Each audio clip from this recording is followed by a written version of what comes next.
What's up, guys? Here we go. You're watching Forge Alliance Forever here on Spoon Commander Forge Alliance, and we are going to be talking about the WWPCT, obviously, and we're going to take a look at the matches there if you read the title of the video. However, there are some things I want to mention before we get started with that, so I'm going to go ahead and just talk about that briefly. So, one thing that you guys need to do is if you go to the, where'd it go? Yeah. So if you go to to Forge Alliance Forever, then in the banner, if you go to this link, and you go to it, yeah, it's this one, but it doesn't matter which one you click on. Basically, it takes you to this page, and this is pretty much where the pilot is kind of getting money, getting donations to support Galactic War, which is obviously one of the things that was planned at the beginning of Forge Alliance Forever, but it never really got off its feet. And obviously he has a life with a job and everything, so he can't just work on that. Obviously it would be a very big project, but if he can get 3,000 euros, then he can definitely buy himself enough time and enough resources to get this thing underway. So you need to go to this website that he has up on Indiegogo and donate money, and you get special awards. Right now we're at 1.138 thousand euros. I just donated 30. I get the planet name, so I'm going to get to name a planet, which you can't really pass it up. It's just too awesome. Or you can donate 10 or 75, or whichever amount you deem is fit, but I think 30 euros is a very reasonable amount, so that's what I did. So just wanted to point that out for you guys. And second of all, we have this new website up. It's not really new, it's been around for a while, but it's a website that I designed that you can go to. And what's going on here? Anyway, it's www.pct.webs.com, and if you go there, it tells you all about the Worldwide People's Championship title. You can see how the weeks have gone. This is a pretty nice picture. It's been designed by TA for Life. He hasn't really updated it yet, but that's still okay because it's nice and colorful. And this is basically where you can view the matches. These will be updated on Friday, so you can get it for both divisions. We have a Hall of Fame where we record the champions, etc., etc., etc. You can sign up. And lastly, you can get a link to the YouTube playlist with all the videos, which this video will be in shortly once it's uploaded. So just wanted to get that out of the way, and we're going to hop into the games now for week 5. I might do some kind of chart at the beginning just to show you guys how this has gone. Maybe not, so I'll see you guys in a second.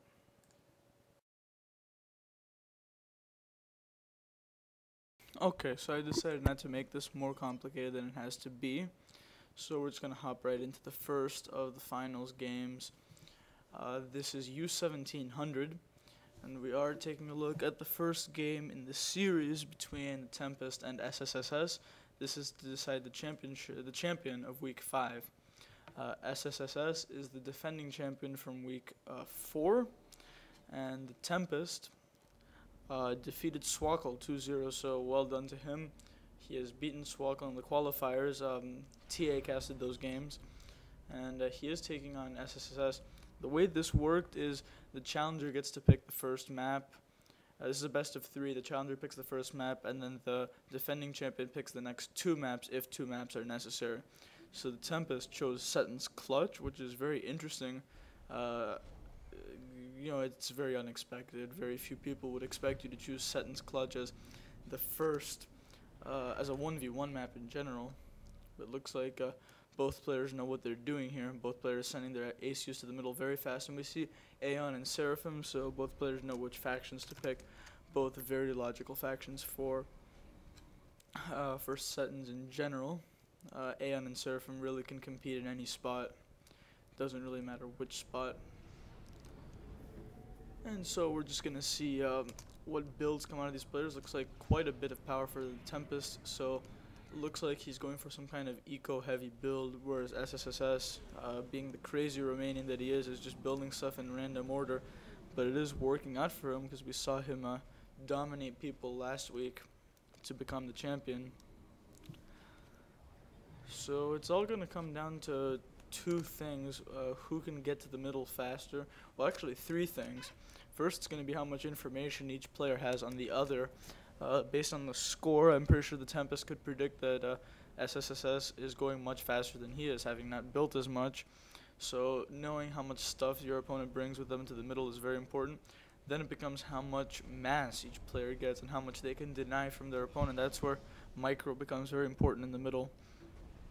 And then lastly, it's how well you're able to use your mass, and then power is the limiting factor, because you can either make a whole bunch of units immediately or go for the more long-term economic play. See the Tempest trying to catch up. SSSS basically threw away his early advantage in terms of time. He's let the Tempest catch up. Now SSSS is going to realize that he made a mistake. He's just going to have to start denying mass. It doesn't really matter if you overflow, because you can't afford to let your enemy get too much mass. So I think in his position, SSSS could have easily gotten a point defense and completely denied everything. But as it stands, we're going to see a pretty big engagement here. Massive land army for the Tempest here at minute 4. Rolling around, doesn't go anywhere. Realize it's going to be outgunned, and this is good. This is exactly what you want to do. SSSS did not choose this map, but he's playing it very well. He's going to be sending an artillery unit around the side through the beach spot of the rock. So it's eventually going to make its way around, and that's going to completely deny any expansion to that base, which is going to be very nice. So I like that play from SSSS a lot. And look, based on score, it looks like the Tempest is pulling ahead in economy. That's probably because he has the power to spend the mass that he gets from the middle. Looks like SSSS just retreats. Definitely a different dynamic than a team game, but you never know. And so both players sending units across the water, but the Tempest is going to try to encroach on SSSS territory here. SSSS was very quick about expanding to this top area with his NG. So it's a very fast expand from SSSS, and he's sending artillery to the bottom as well. So I really do like SSSS with his play to get to the sides. I think that's really nice. And based on the timing here, this artillery might get here in time to actually deny this NG from getting the factory. Big plans for this NG factory, mexes, another mex, and then to grab all the rocks. This is a very important part of settings, the rocks that are available on the fittingly called rock spot. So Tempest guarding some more reclaim for himself. Expect him to get a lot of Tech 2 mexes from this. He's got at least 2. Yeah, he's got 2. Working on the 3rd. And here's the first artillery piece that makes landfall for SSSS. If he can kill this NG, it's all going to be worthwhile. NG is microing and reclaims the artillery. So excellent from the Tempest. Definitely paying attention, although this might be a little bit worse. Based on the ETA, this could be a close one. Although the Tempest will probably get the factory done first. If the artillery can start shooting at the factory, it might deny units coming out to it. This is going to be interesting. Still a nice idea from SSSS, even if it doesn't work. And it didn't really cost him too much. We still see a loyalist. Yeah, it's a loyalist. It's dead. SSSS is just going to pull ahead and get some kills. And he's probably going to be forced back. He's going to get a point defense in his throat. And he's being a crazy Romanian, as he usually does. He must have taken at least 3,000 or 4,000 damage from that point defense in just a few seconds. Uses the artillery to clean it up, and has his main force waiting. Actually, with this force standing by it, the Tempest might die right here. This is a huge force from SSSS. Tempest just doesn't have the units to compete. He needs to run for the water. He needs to make a break for the water right now if he wants to live. Because if SSSS simply moved in, he'd be in really good shape. But that just scared the hell out of me. I'm hearing some weird noises, but it was just the dishwasher. And I don't think SSSS realizes what sort of position he's in. He just needs to bring all his army in. This could be an extremely fast game 1. The Tempest needs to micro his Auroras properly. This is not the way to play Aeon. So not good for the Tempest right now. He went for the heavy eco, but he neglected map control. Here, this is what I was talking about. The NG was denied and the Tempest isn't making anything. He's having problems expanding to the bottom as well. We see SSSS is doing a phenomenal job expanding. He's already gotten to the back with a transport. Well, he could get himself in trouble here. Now it's SSSS who suddenly needs to retreat. He suddenly finds himself with no units.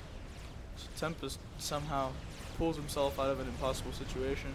He's going to get run back over by some units that he needs to clean up with his ACU. Now it's not going to be a problem, but pretty tense battle going on in the middle.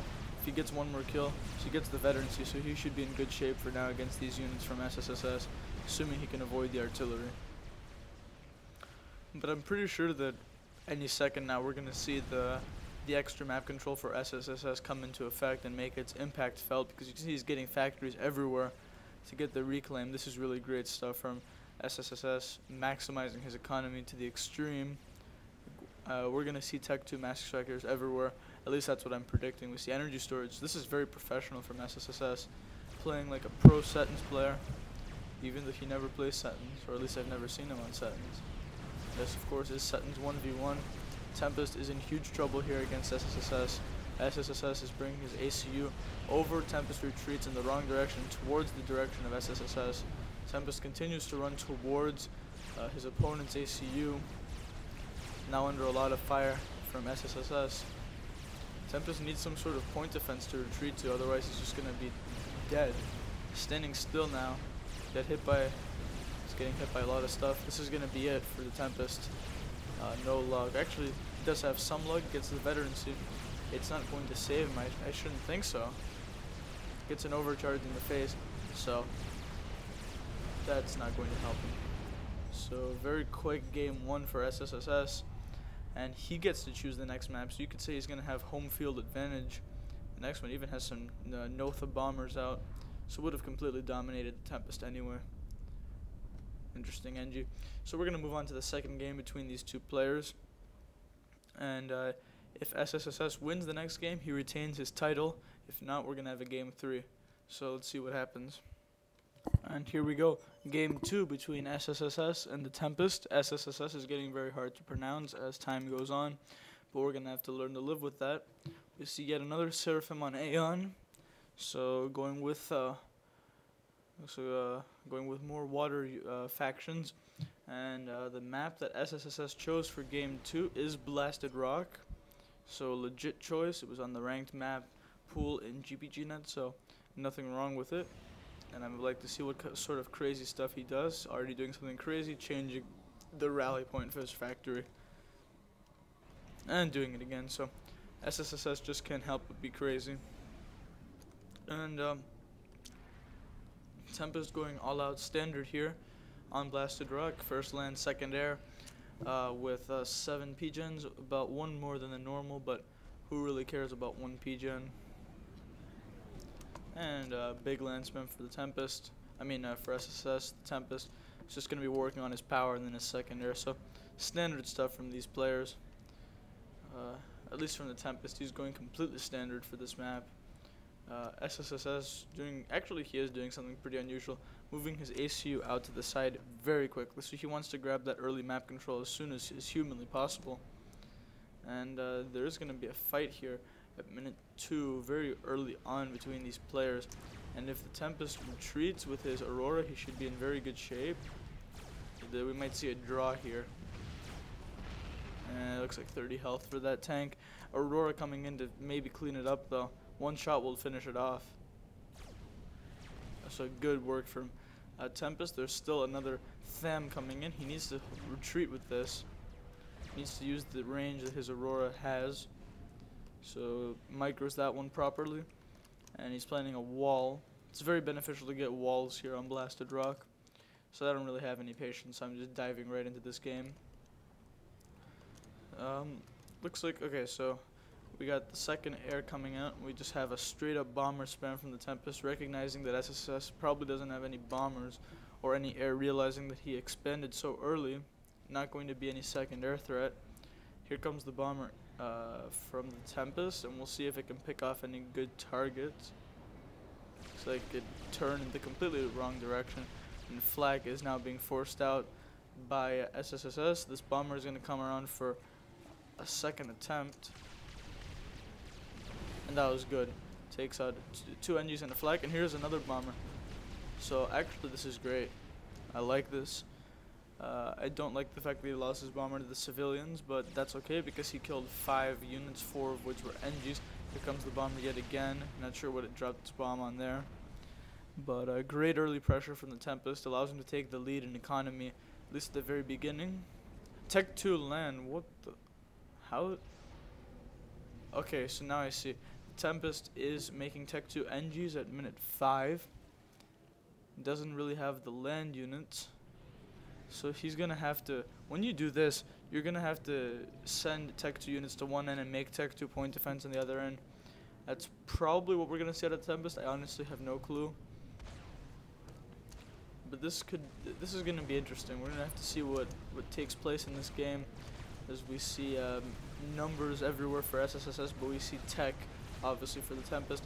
And once this Obsidian rolls out, it's gonna clean up this forest with no problems whatsoever. And the wall is doing its job. It's just being a wall. It's pretty sad life being a wall, but what can you do? You're a wall. And we see Tech 2 point defense as predicted coming up for the Tempest. I wouldn't be surprised if this is his entire economy. It is. He really doesn't have the mass to be doing anything else. He's going to get a lot of mass from the Tech 2 power in the middle, so the Tempest has a plan worked out here. So I like what he's doing. He knows exactly. Oh, this is bad. This is literally the most annoying bug of the game, in my opinion. When you're trying to shoot a point defense and you just shoot past it and you hit the wall behind it. Doesn't matter too much though. Although SSSS now with map control doesn't have economy, but has map control and he's sneaking units into the back.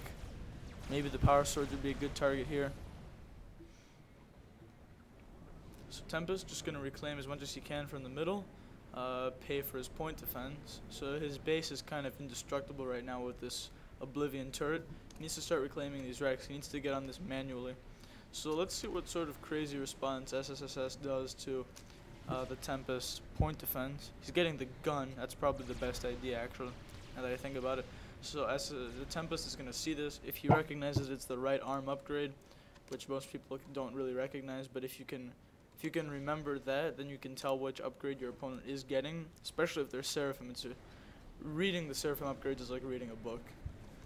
And here comes SSSS with his gun upgrade. He's going to run into the ACU of the Tempest plus some point defense.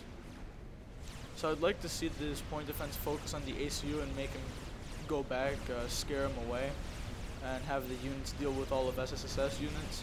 See overcharges, nice overcharges from the Tempest. Units just rolling in. 3 Obsidians, that's a powerful force. And SSSS is going to try to roll Tempest base. There is an Oblivion and a Tech 1 point defense, so that's going to be really difficult to break, especially with no artillery. There's 1 artillery, that's not enough. And SSSS runs Tempest position over. I think the game is once again over. We see Tech 2 air from the Tempest. That's not going to be enough though. I think the game is actually over. I don't think the Tempest move really paid off. And unless he takes these gunships and raids the power, that could be a good move. But other than that, there's not much he can do in this. Actually, with 3 gunships can make a difference. He can bring these around. But don't just, no, this is bad. You shouldn't be going after the ACU with 3 gunships when it's on 8,000 health. You should be taking these around and raiding the base. That's what the Tempest should be doing. You shouldn't be going after the ACU, because it's so easy to make flak, obviously, and just counter this. If he really wants to go after the ACU, maybe make mercies. Maybe that would be a better idea. But I would love to see these gunships be used as raids. They are really meant for raids. That's what they're supposed to do. Tempest sitting in the middle of a huge mass field that he should be on, reclaiming. So Tempest not completely out of this. I mean, he can do good raiding and deny map control with these gunships. That'd be good. Still no air at all from SSSS. No air in the slightest. See the Tempest. Is he gonna reclaim it? He should. It's a nice juicy piece of mass just sitting there. Looks like he's just gonna leave it. Kinda tragic. But he's probably paying attention to these gunships, just taking out mass extractors at will. If they take out the Hydra, that'll be really nice actually. So here I was criticizing Tempest gameplay and that he's doing great raiding all over the place. So if he focuses on the Hydra, which he is, and it goes down, that's a huge loss of power. We see so much flak has been produced by SSS, it's not even funny. so this flag is useless at assaulting the base. So you can see the Tempest has done his job, and we see air coming out. The first air of the game for SSSS at minute 13. Pretty ridiculous. How many flak has he made? I mean, this is 43 flak. That's unreal. They are going to completely deny these gunships, but that's just such a huge waste of mass. You don't need that much flak. And the Tempest is getting upgrades. This could either be Tech 2 or one of the gun upgrades. You just can't tell with Aeon. Aeon is as hard to read as Seraphim is easy to read, you could say. And Obsidian with 22 kills, ridiculous from the Tempest. So very non-standard blasted game here. Usually it's massive land spam versus massive land spam. It's interesting to see what the Tempest is going to choose to do next. He's not in the most favorable of positions, but his base doesn't really look like it can be broken at this point. At least not for a while. He's got Tech 2 standing by, point defense going up, gunships readied, but SSSS is overpowering him in terms of eco. That's what happens when you get so much map control. See Tech 2 mask strikers everywhere and they're being capped. So he's going to just run away with the economy, it seems. He knows that he's in a good position. He's not going to be threatened. We see interceptors being produced now from the Tempest. So I think if the Tempest had been a little bit more aggressive with his point defense, he might have been able to do something. But point defense are generally not a solution to units. It's much better to have mobile units. We see Tech 2 land out also for SSSS. And just as he did against Swackle last week, he just runs into Tech 1 point defenses. Not the best micro. 17 kills has been allowed for that point defense. So that's one thing you could disagree with for SSSS in terms of his unit micro, but he's having a lot of success in this tournament, so not to criticize him too hard. See more upgrades happening for SSS. He's getting this one very quickly. It's probably Tech 2. Actually, it is Tech 2 because it's the left arm. So once he gets gun and Tech 2, he's going to have so many options. Tempest is just walking right at him, planning to overcharge, and gets out of there. So good overcharge and then run away. Ultrava's guarding the bag, guarding this reclaim field, making sure that the Tempest doesn't take any of SSS's mass. See point defense is guarding the Hydros. And unless the Tempest can think of something crazy, he's going to be in huge trouble here. See a whole bunch of Obsidians moving in. That's going to clean up nicely on this force. However, right now they are very vulnerable to overcharge. I wouldn't be surprised if we see that right now from SSS. Tempest holds the assault for now with Tech 2 point defenses and Obsidians. So a massive lack of Tech 1 from the Tempest. Just all out Tech 2 with both structures and units. And I'm hoping that this game goes on for a while because I actually had to ask Iridium Blows for his replays and he hasn't really gotten back to me yet because he's in game. So I need to wait for him before I can actually cast the other two because I was too stupid to get them earlier. So yeah. And right now it looks like it might go on for a while. SSSS is going to enter with his own point defense group, gets the stealth field, so this is really nice. Stealth field is so valuable in Tech 2 point defense wars.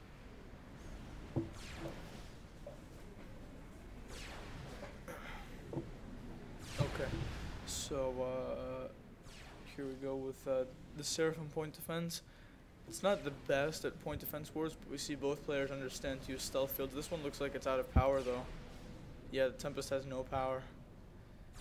So the stealth field is useless when you have no power. He's trying to make a TML. And if he can get some missiles into SSS base, he could turn this game around, really. Assuming that no TMD go up here. He now does have air control. There's no reason to make interceptors. He's got so many. This is really overkill. See SSS basically focusing on the point defense, spamming them up at a pretty good rate.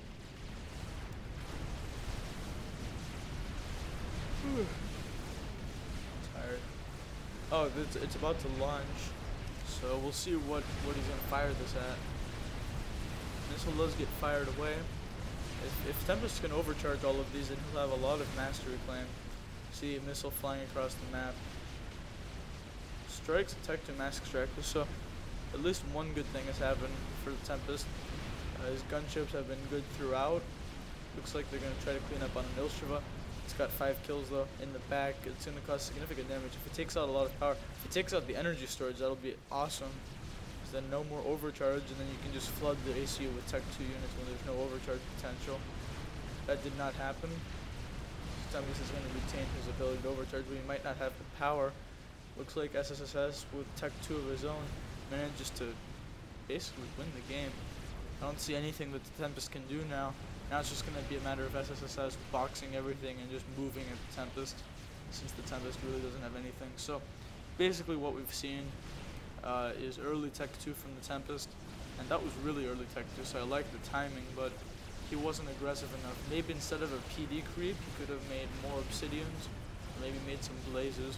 But as it is, he's just going to get 2-0'd by SSSS. GGs are called.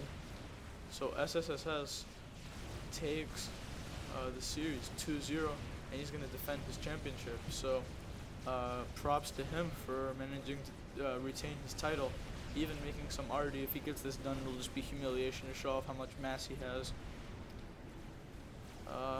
Just gonna finish off the rest of the Tempest base. Keep hearing weird noises. See Bomber's being a mass when he doesn't. Well, actually, yeah, now he does have air. Tempest just running out of his base, running into the open. See some Blazes finally. I would have liked to see these 10 minutes ago or 15 minutes ago. Bombers and Ilsha are going to work on the Tempest ACU, and he's just gonna run straight into the point defense. Being attacked at range, no more storage. Tempest running into the middle of the map, and he's just gonna get surrounded and probably die here. So probably gonna die in the middle of the map. The bombers from SSS, poor civilians, they've been caught in the middle of this conflict. They didn't have anything to do with it. And Tempest goes down after 23 minutes. So that was actually an entertaining game. So we saw 2 good games between the Tempest and SSSS, but SSSS manages to take it 2-0. So he is the week 5 champion for U1700. Looks like it was in Sandbox or something, because it's not over. But whatever, we know that the SSSS won. And so we're going to go on to Iridium Blows versus Colonel Shepard in U2000, just as soon as Iridium gets out of his game and gives me the replays. So hope you guys enjoyed this. I'll make it in the same video, so don't go anywhere. It's going to be right next. So I'll see you guys later.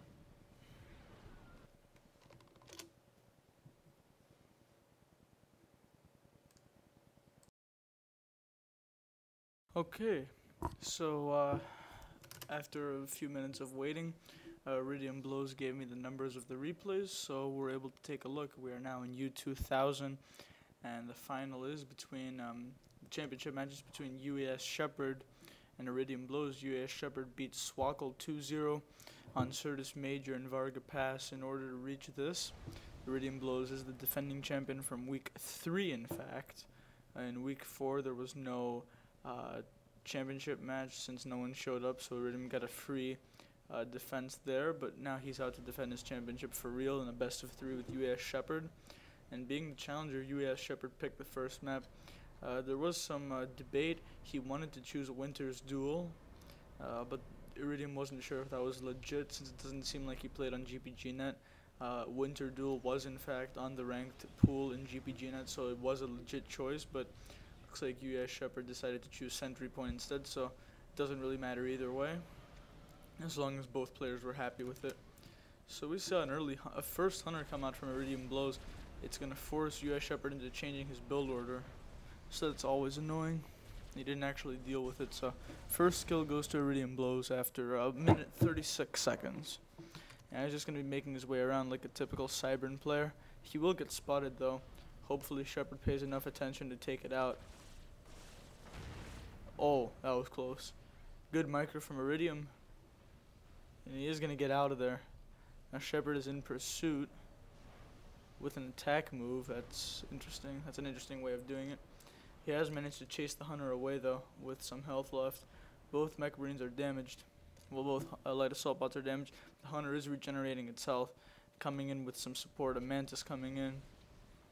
So just trading blows early on. Iridium Blows trading blows. That's stupid.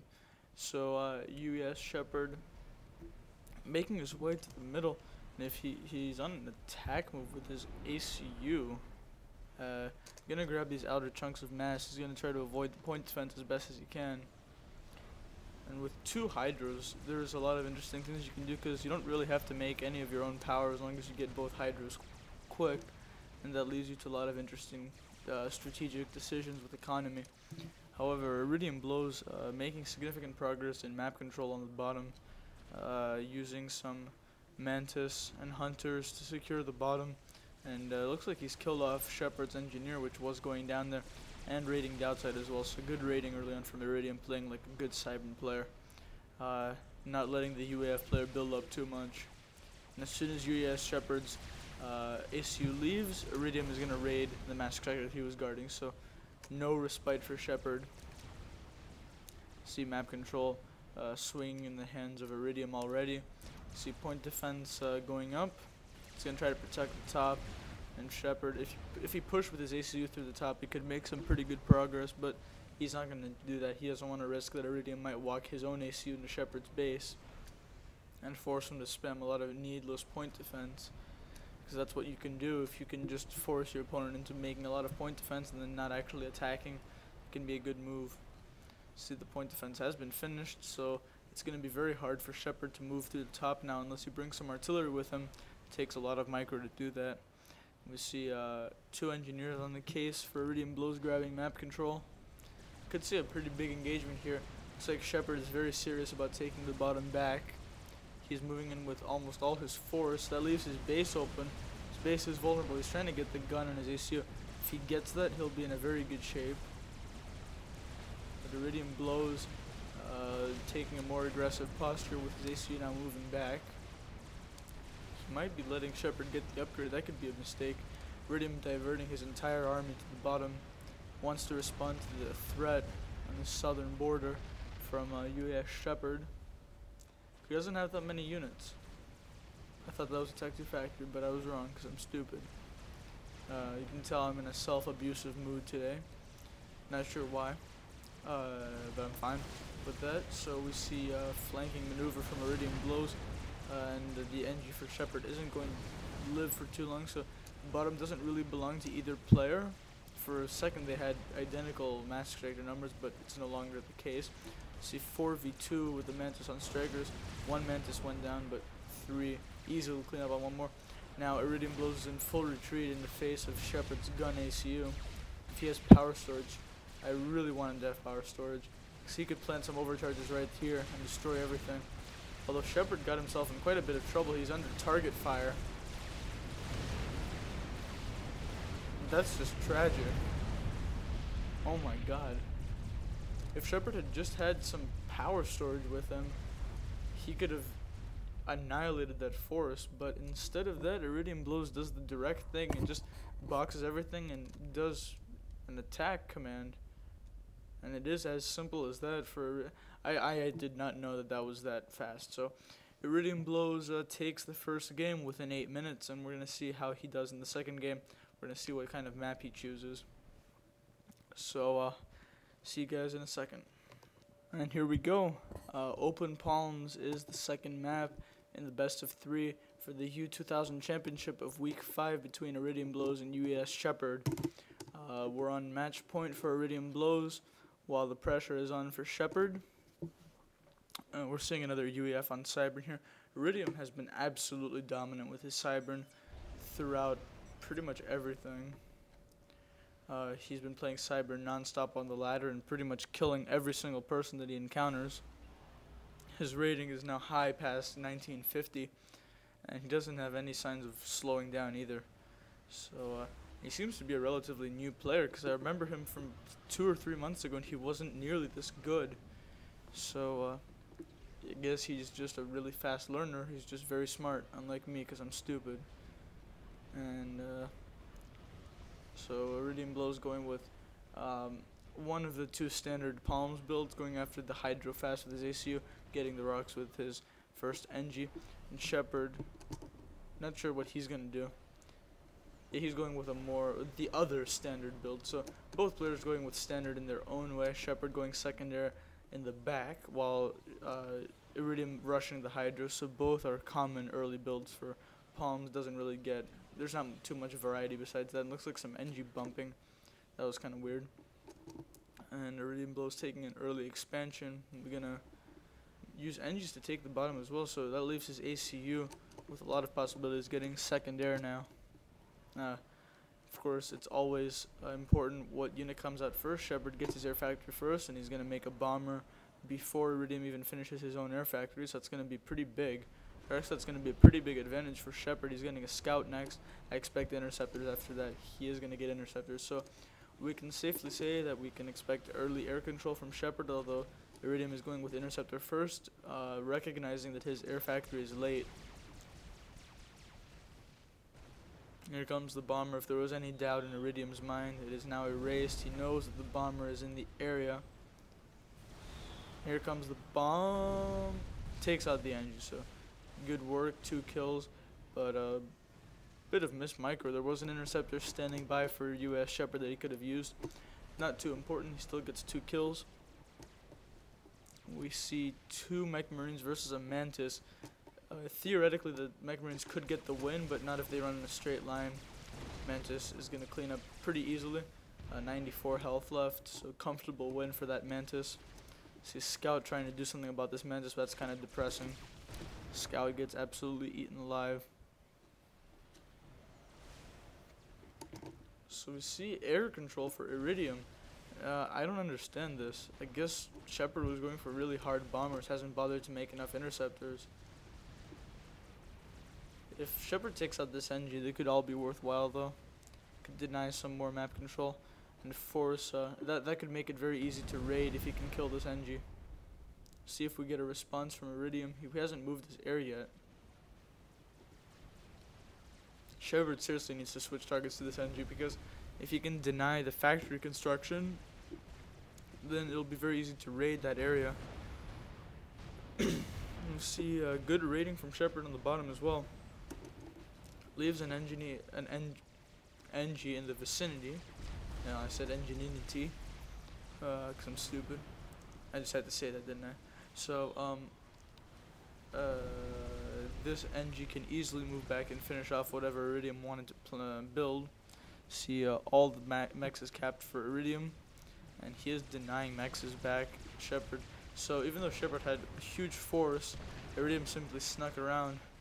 This is why he's so good with Cyber. He uses them perfectly for their hit-and run tactics, just disrupting the other players' economy and building, because Cybern really cannot compete in a straight up fight, so they really do have to do hit and run tactics and not let, especially a faction like UEF, which excels in direct combat, you cannot let UEF outproduce you as Cybern, because they will just run you over later on. And Iridium Blows isn't waiting for anyone. He's building pure Mantis. He's moving in straight to US Shepard's base. Shepard completely out of position, and Iridium's ACU is securing the middle. Shepard could make him pay though on the side, but he has really big problems now. This is terrible. Iridium once again with a very direct approach, nothing fancy at all. I think it might be a problem with some of the good players. We tend to overthink things and get overcomplicated, and that is literally as unfortunate as anything could have gotten. 3 HP left until that was completed. That could have easily saved Shepard's base, if not for what, a tenth of a second. He would have finished that. I simply can't believe that. So with a lot of luck and with pure aggression, Iridium Blows, you can say, has already won the game. Just so much of a hole now for Shepard to dig himself out of. This is why UF are good, because even with such crushing numbers, the UF strikers are still doing quite well. So much has been lost. Shepard needs to, has he lost all his power? I think all he has is his Hydra and these 4 P-Gens. He needs to get on power right away. Let's check his power. Yeah, it's not gonna go down too well for Shepard. He needs to get on power immediately. He needs to get his mass from Reclaim. He's not gonna get map control back anytime soon. We see Mantis running around the side. There is a point defense in the back, although without radar that's gonna be very ineffective, I should think. Similar stuff here. Both players. Is this actually? I think this is actually exactly the same placement. It's bizarre. And now no chance for Shepard to get any sort of air presence back. And that was just devastating. Like I was saying, some players just overthink things, but in the previous game, Iridium just took all his units and target fired Shepard's ACU and just won outright. And now he just set his rally points for his factories inside Shepard's base and just sent everything there at minute 8. And now there's not really a way back for Shepard. Not now that he's forced to pull his ACU out of the field. Now he's going to lose this expansion, and with it, all his hopes for some sort of comeback. Although the point defense does do a good job of denying the Mantis on the side. Even more Mantis though, so Iridium playing everywhere at once. I'm not going to reiterate that he's a true Cybern, because I think we've already gone over that too many times. It's something stupid. Actually, that one didn't fit, but whatever.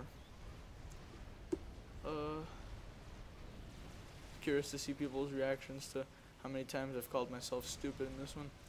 See Iridium assisting his factories with random units, trying to force the units out just a little bit faster. At this point, Iridium can literally just select everything and just move in one crushing blow. There is a wall of Tech 1 point defense, so actually that might be a pretty bad idea. But in any case, there is no pressure for Iridium. You can see how fast the Mantis would die if they just ran in. Good point defense from Shepard.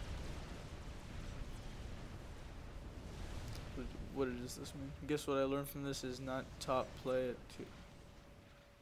I honestly don't know what that means, but artillery has been brought in by Iridium to deal with the point defense. That's going to be game over. So Iridium and SSSS both have defended their championships in U2000 and U1700 respectively. Now we're going to see the epic onslaught of Mantis versus point defense here. Pretty epic scene here. Massive invasion. Point defenses are finally falling. Just pure numbers for Iridium. Pure macro. Amazing stuff. So Iridium is going to pose a very big challenge to anyone, really. So he can really take on anyone at this point, I feel. So we're going to need to find a good challenge for him in week 6. And so make sure to sign up for week 6. We take anyone from any skill level. I've already directed you guys to the website at the beginning of this video. Hopefully people enjoyed this one. Also, don't forget to donate for Galactic War. So I'll see you guys later.